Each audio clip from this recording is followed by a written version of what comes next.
स्वागत है दोस्तों आप सभी का हमारे चैनल में, जिसका नाम है कपिल भट्ट क्यूब, जहां मैं आप लोग लाता हूँ क्यूब सबसे बेहतरीन वीडियो। तो आज मैं आप लोग को बताने वाला हूँ स्टकनेस के बारे में। तो जी हाँ दोस्तों, आज मैं आप लोग से बात करने वाला हूँ क्यूब स्टकनेस के बारे में। तो काफ़ी सारे मेरे दोस्त हैं जिनको ये प्रॉब्लम आती होगी, अभी तक शायद उन्होंने ऑब्जर्व किया हो या शायद नहीं किया होगा, और जनरली मेरे हिसाब से तो अभी तक उन्होंने ऑब्जर्व नहीं किया होगा क्यूब स्टकनेस की प्रॉब्लम को। तो मैंने ऑब्जर्व किया, इसलिए मैं आज आप लोगों को वो बताने वाला हूँ और किस तरह हम क्यूब स्टकनेस को रिड्यूस कर सकते हैं वो भी आपके साथ डिस्कस करने वाला हूँ। तो पहले तो मैं आपसे बात करूंगा क्यूब स्ट्रक्चर्स को फाइंड कैसे करते हैं, उसके बाद मैं आपको बताऊंगा कि इसे रिमूव कैसे करते हैं, इसे हटाया कैसे जाता है। तो दोस्तों चलिए मैं आपको बताता हूँ क्यूब स्ट्रक्चर्स कहाँ कहाँ आपको आती है और किस तरह से अवॉइड करना है। तो ये बहुत सारे रीजनों से होता है, मैं उन सब रीजन को भी एक एक करके डिस्कस करूंगा आपसे। तो पहले तो मैं आपको बता दूं जैसे कि स्ट्रक्चर्स होता क्या है, पहले तो वो समझाता हूँ मैं आपको। पहले एक बार मैं क्यूब को सॉल्व करता हूँ और आप नोटिस कीजिए कहाँ मैं स्टक कर रहा हूँ, ठीक है। तो ये बहुत ज़रूरी है कि आप नोटिस करें। ये थोड़ा थोड़ा आपको रीग्रिप जैसा लगेगा, मगर ये रीग्रिप नहीं होता, रीग्रिप है नहीं ये। जनरली मैं जो है, ये देखिए यहाँ पर हुआ था, जब मैं इसे टर्न कर रहा था तो यहाँ पर इस तरह से कुछ स्टक हुआ था, और ये जो है दो लेयर आपस में फंस गई थी और रोटेट नहीं हो पा रही थी क्योंकि मेरी ये फिंगर पीछे की तरफ रह गई थी। तो जनरली मैं थर्ड लेयर में अक्सर अटक जाता हूँ, मेरे को थर्ड लेयर जो है इतना अच्छे से हो नहीं पाती, क्यों ओएलएल के कुछ कुछ केसेस ऐसे होते हैं जो मैं प्रॉपर कर नहीं पाता। तो ठीक है, तो अब मैं बात करता हूँ क्यूब स्टफनेस की। तो अब मैं आपको बता दूं क्यूब स्टफनेस होता क्यों क्यों। पहले तो या तो आपकी क्यूब की क्वालिटी खराब हो, तो वो तो मतलब बहुत ही बेसिक सा पॉइंट है कि अगर आपकी क्यूब की क्वालिटी खराब है तब तो स्टकनेस तो आना ही आना है, उसमें कोई वो दिक्कत नहीं है। मगर दूसरा रीज़न ये है कि आपकी फिंगर ट्रिक्स अच्छी नहीं है। दूसरी रीज़न ये है कि आपकी फिंगर ट्रिक्स, जितना मैं फ्लो में कर रहा हूँ क्यूब को रोटेट सभी लेयर्स को, जब भी आप प्रैक्टिस करते होंगे और आपकी फिंगर टिप्स अच्छी नहीं हुई तो क्यों आपका अटकने लग जाएगा। क्यों? क्योंकि आपकी एल्गोरिथम उतनी अच्छे से परफॉर्म नहीं होगी, ठीक है। तो वहाँ पर एक होता है। तो एक तो आपकी फिंगर टिप अच्छी ना हो, और दूसरा जो सबसे मेन रीज़न होता है हैबिट। तो जी हाँ दोस्तों, यहाँ पर सबसे दिक्कत आने वाली बात है हैबिट की। मैं उसी के ऊपर ज़्यादा डिस्कस करने वाला हूँ, क्योंकि अगर आपकी हैबिट ही ऐसी होगी कि आपकी क्यूब स्टक हो रहा है, तो फिर भाई आपका जो टाइम है अननेसेसरी 2 से 3 सेकंड हमेशा रिड्यूस होगा, और आप कभी भी उसको मतलब जल्दी सॉल्व नहीं कर पाएंगे, वेस्ट होगा हमेशा 2 से 3 सेकंड आपका टाइम। तो जैसे फॉर एग्जाम्पल ये देखिए, यहाँ पर एक बार फिर स्टकनेस हुए थे, मेरा हाथ छूट गया था। तो यहाँ पर आपको बस नोटिस करना होगा कि कहाँ मैं स्टकनेस कर रहा हूँ। तो अभी तो चलिए पहले तो मैं थर्ड लेयर को वापस से बनाता हूँ फिर।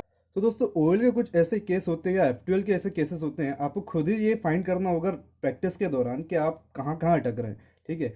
अगर आप ये फाइंड कर लेते हैं, क्योंकि मैं यहाँ भी हैबिट की बात करने वाला हूँ, मैं यहाँ बात नहीं करने वाला कि आपकी क्यूब क्वालिटी कैसी। क्यूब अगर आपकी क्वालिटी खराब है तो नया अच्छा सा स्पीड क्यूब खरीद लीजिए, और अगर आपकी फिंगर टिप खराब है तो भाई मैंने फिंगर टिप्स के ऊपर बहुत सारी वीडियो डाली है, फिंगर ट्रिक सीखिए और लर्न कीजिए किस तरह से आप अपने आप को इम्प्रूव कर सकते हैं।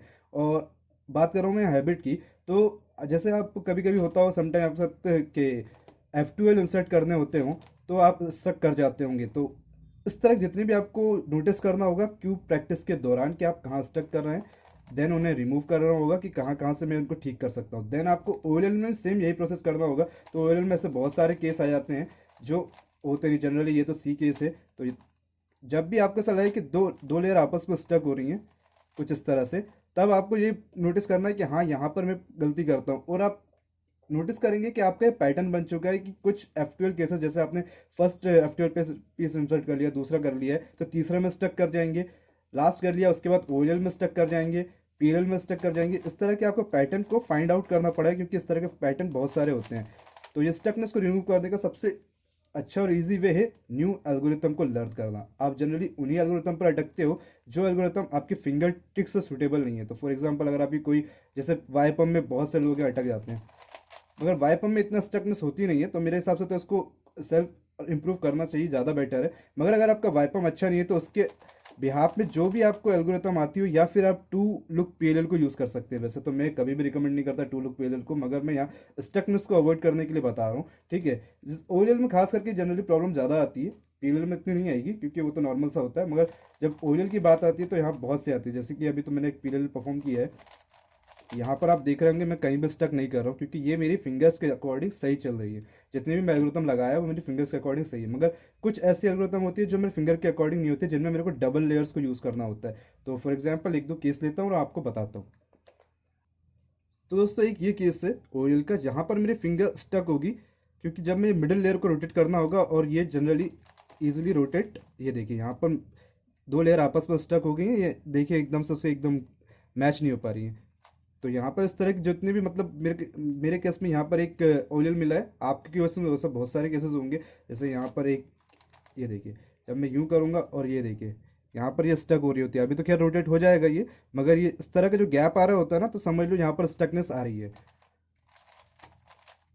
कुछ इस तरह।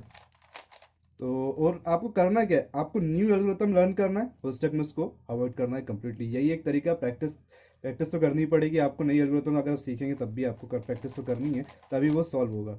ठीक है, तो आज की वीडियो में इतना था दोस्तों। अगर आपको हमारा वीडियो पसंद आया है तो प्लीज़ लाइक करें, शेयर करें और करें, चैनल को सब्सक्राइब, साथ साथ दीजिए बेल आइकन को। और अब तो मैं शॉर्ट वीडियो बनाने लग गया हूँ, तो प्लीज़ उन्हें भी देखिए और बताइए आपको वो वीडियो पसंद आती है नहीं। थैंक्स फॉर वॉचिंग, मिलते हैं नेक्स्ट वीडियो में, बाय बाय।